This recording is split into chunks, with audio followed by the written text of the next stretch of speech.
அஸ்ஸலாமு அலைக்கும் வரஹ்மத்துல்லாஹி வபரகாத்து.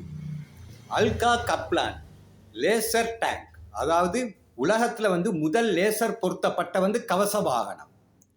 இதை வச்சு வெளிநாட்டு எதிரி நாடுகள் இருந்து வார உளவு விமானங்களாக இருக்கலாம், ஏவுகணைகளாக இருக்கலாம், வானத்திலிருந்தே அதுகளை செயலிழக்க வச்சு இதன் மூலம் அதை வானத்திலே கொண்டு எரிச்சு சாம்பலாக்கி ஒரு முக்கியமான ஒரு அதி உயர் நவீன தொழில்நுட்பம் தான் டர்க்கியால் தயாரிக்கப்பட்டிருக்கிற அல்கான் கப்லான் சொல்லிய பேரால் இது அழைக்கப்பட்டிருக்கு.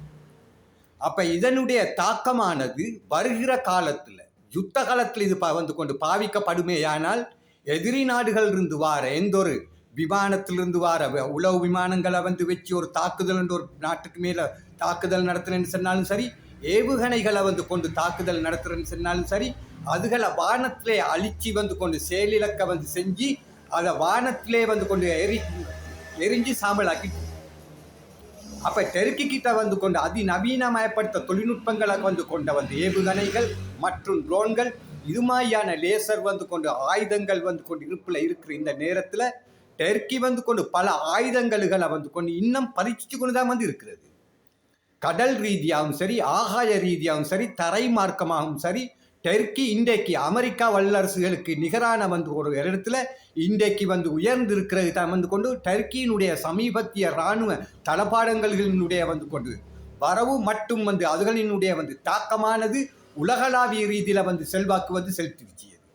இந்த அடிப்படையில் டர்க்கியினுடைய இந்த கண்டுபிடிப்புகள் மட்டுமல்லாமல் சமீபத்திய கொண்டு காசாவில் வெளிநாட்டு கொண்டு படைகளை கொண்டு உள்வாங்கணும் என்று சொல்லிய பல கருத்துகள் நிலவி வந்தாலும் இன்றைக்கு டர்க்கி இந்த காசாவுக்குள்ள அவர்களினுடைய படையை அனுப்புறதுக்கும் தயாராகி கொண்டு இருக்கு.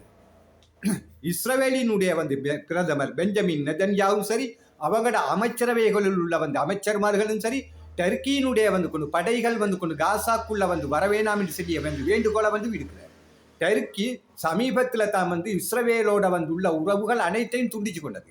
ஆனாலும் டர்க்கி இஸ்ரவேலோட இன்னும் நட்பு ரீதியாக இருச்சி என்று சொல்லிய செய்திகளும் பரவலாக அடிபடுகிறது. டர்க்கியை பார்த்து இஸ்ரவேலுக்கு இன்னும் ஒரு பயம்.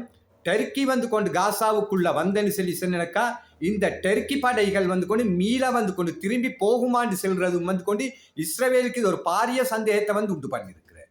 டர்க்கியால் காசாவுக்குள்ள வச்சியோ மறுகாலம் இஸ்ரவேல் மீது ஒரு தாக்குதல் ஒன்றை நடத்துறதுக்கு பல திட்டங்கள் இருக்கும் என்று சொல்லிய யூகங்களும் நிலவி கொண்டு வந்திருக்கிறார். இந்த வீடியோ உங்களுக்கு பிடிச்சிருந்தா சப்ஸ்கிரைப் பண்ணி லைக் பண்ணுங்க.